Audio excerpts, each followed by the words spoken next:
Всем привет! Вы на канале Планета Земля. И сегодня мы поговорим о липе. В середине лета леса, парки, скверы наполняются медовым ароматом, а воздух гудением пчел. Это зацвела липа, мать-кормилица и хранительница. Липа – символ женственности, мягкости и нежности. Она символизирует женское начало, и не только у славянских народов, а также у народонаселения Западной Европы. А славяне почитали липу не только как священное дерево, но и как дерево-мать. Говорили, что липа и накормит, и обует, и вылечит. Ложка, чашка, ковш, поднос и другие предметы обихода вырезались из липы. Названия поселений, лесов, гор и даже женские имена часто производились от липы, которая дала свое название месяцу июлю, когда липа цветет. Например, липень в украинском и белорусском календаре, а в польском – липец. Чрезвычайно ценится она и в Сибири, где растет в реликтовых липовых лесах и рощах с незапамятных времен. И как не поговорить об этом чудесном дереве и узнать еще больше? Но обо всем по порядку. Поехали! На планете Земля в роду липа имеется около 45 видов лип. В Европе и в Западной Сибири наиболее распространен вид липа мелколистная. В Сибири кроме него встречается липа сибирская и липа нащекина. В Европе липа крупнолистая и липа пушистая. На Кавказе липа опушенно-столбиковая, на Дальнем Востоке липа амурская, липа дальневосточная, липа хабаровская и липа Максимовича. Существует немало и других гибридных видов, и выведены различные сорта липы. Липу всегда можно отличить от других деревьев. Летом по сердцевидным листьям, когда листьев нет, по характерным красноватым молодым веточкам с почками, да по мягкой теплой коре. Липа в лесу не маленькая и вырастает от 10 до 30 метров. Крона липы плотная, густая, сильно затеняющая почву. Листья округлые, с сердцевидной основой, мелкозубчатые. Семена липы маленькие, величиной с горошину. Плоды-орешки собраны по нескольку на отдельных стебельках, и каждый такой стебелек снабжен особым крылышком, тонким и довольно широким. Это крылышко помогает семенам разлетаться зимой подальше от дерева. Ранней весной, в предвкушении пробуждения, в лесу краснеют веточки липы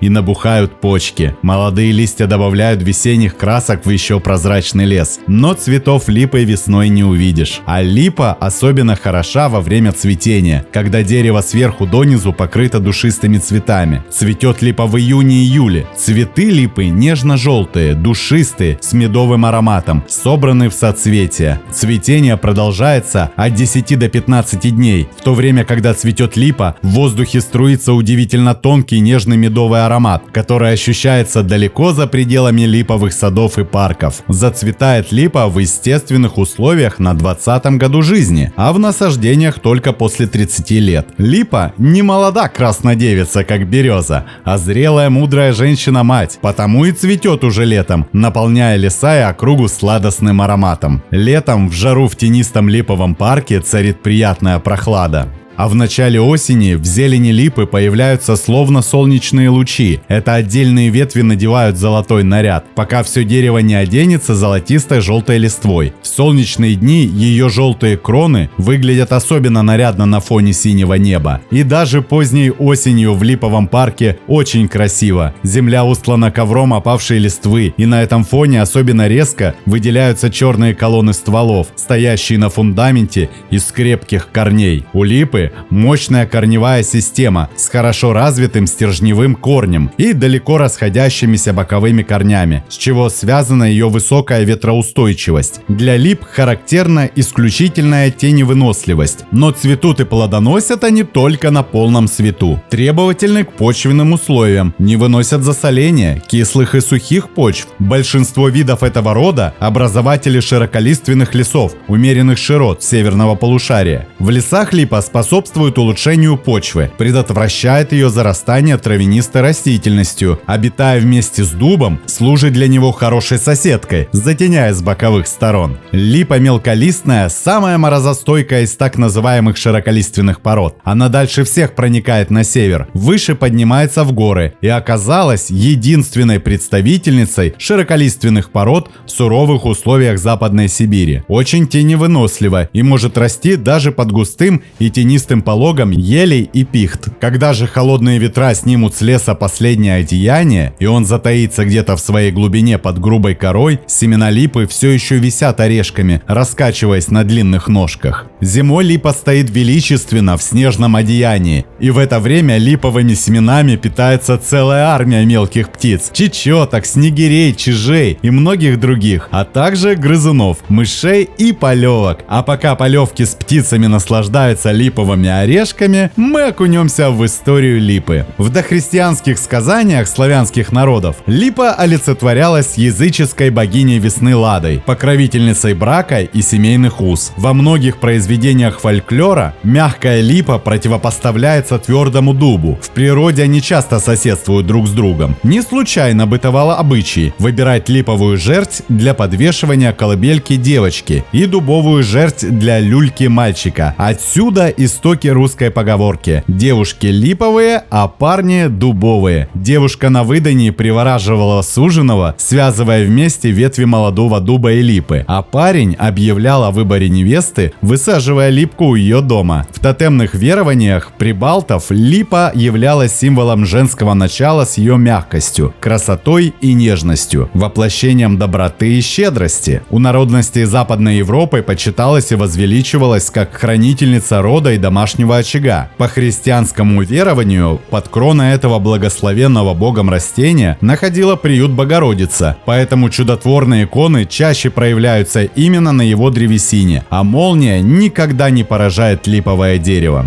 Но легенды легендами, а уважать липу действительно есть за что. Она протягивала ветку помощи человеку порой в самых неожиданных ситуациях. Например, всем известно, что в лаптях из липового лыка несколько столетий ходила пол Европы и вся Русь. Но мало кто знает, что партизаны во время Великой Отечественной войны нередко делали вылазки и отправлялись в разведку в стан врага именно в лаптях. Оказывается, лапти не оставляют на земле явных следов и делали ходьбу бесшумной, а главное, немецкие собаки-ищейки-овчарки плохо брали такой след. В европейской части это дерево вызывает более романтические и ностальгические чувства. Липовые деревья были связаны с Фрейей, богиней любви, весны и плодородия, и под их сенью рыцари в сказках, да и не только, назначали свидания дамам сердца. Многие старички-романтики по сей день с теплотой вспоминают первые поцелуи под липовыми ветвями, даже если их и не было. Марсель Пруст обыграл это в своем романе «В поисках утраченного времени». Рассказчик макает печенье в чай с липовым цветом, и это невольно вызывает цепочку воспоминаний. Липа – крепкое дерево. Она может прожить 1000 лет, легко достигает 40 метров в высоту и с возрастом приобретает внушительный охват. Во многих городах эти деревья любят высаживать аллеями. Летом они дают глубокую тень и аромат. Если в июне задержаться в липовой роще, словно погружаешься в сладкий дурман. Аромат лип привлекает и пчел. Липовый мед бледный, но имеет богатый, плотный, свежий вкус с нотками мяты и камфоры. Нектар содержит сахар, манозу и поэтому пьянит насекомых. Земля под липами бывает усеянная переборщившими с угощениями и дезориентированными пчелами. На липах живет тля, которая выделяет раствор сахара, медвяную пать. Она очень нравится муравьям, но, оказывается, очень раздражает автовладельцев. Дождь мелких капелек липнет к машинам, и те вскоре покрываются пылью и уличной грязью. Но немного испачкаться не такая уж большая цена за сильную эмоциональную привязанность людей к такой красавице, как липа. И автолюбителей липа обязывает к физическим упражнениям, чтобы после мытья своей четырехколесной красавицы они были стройными и красивыми. Липа является геральдическим растением Чехии. Изображения липовых ветвей, отдельные листья встречаются на чешских государственных наградах и медалях, в городской и государственной геральдике. Изображение липы и ее ветвей и листьев встречается во многих гербах. На многих монетах разных стран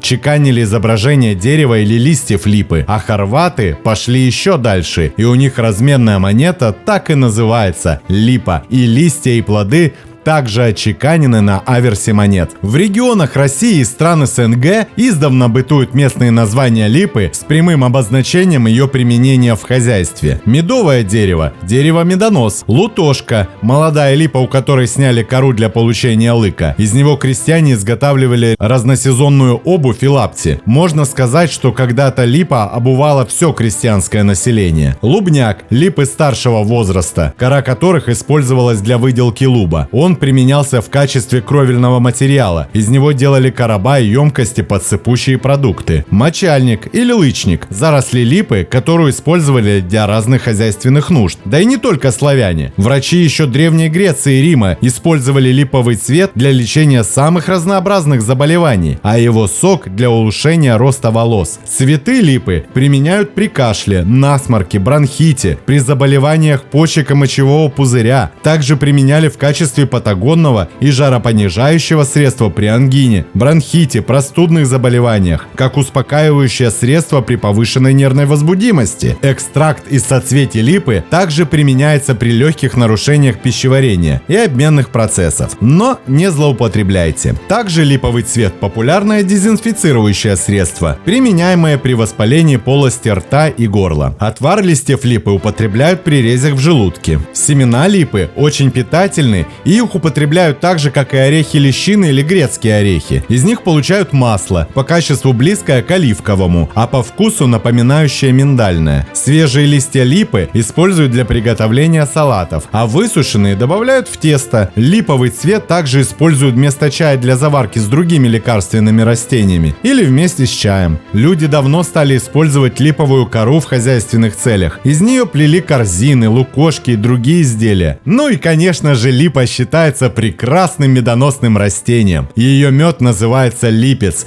и относится к разряду высококачественных. Липа полезна не только для человека, но и для леса. В опавших листьях липы содержится много нужного растениям кальция. Они представляют собой как бы своеобразное лесное удобрение, улучшающее питательные свойства почвы. А древесина липы – самое распространенное поделочное дерево, которое использовали наши предки. Да и в наше время мастера по дереву использовали липу для своих изделий. Это свойство очень полезно при изготовлении поделок из липы вручную. И тут мы подошли к интересному моменту. Почему многие люди такое благородное дерево отождествляют с какой-нибудь подделкой? С этим, дорогие друзья, надо разобраться. Истоки такого отношения к дереву лежат в далеком прошлом. Когда-то лет 300 или больше назад важные документы стали скреплять восковыми или сургучными печатями. И до сих пор ничего лучше не придумали. Посылки защищают от вскрытия огромными блямбами из коричневого сургуча. Раньше печати делали из меди. На выгравированных на них оттисках обычно изображали государственную символику, а по кругу шли названия того ведомства, приказа, которому принадлежала печать или другие знаки. Но и в те времена находилось множество жуликов, которые подделали различные грамоты, ну или документы, дающие право на выгодную должность, наследство, получение денег из казны. Текст грамоты и подпись лихие люди копировали легко, но с печатью было сложнее. Гравировать на медном кругляше трудно. Это занятие требовало немало времени, умения и специальных инструментов. Зачастую затраченные усилия не окупались. Поддельную печать использовали один-два, реже несколько раз. И для нее требовался другой, более дешевый и простой в обработке материал. Таким материалом в средние века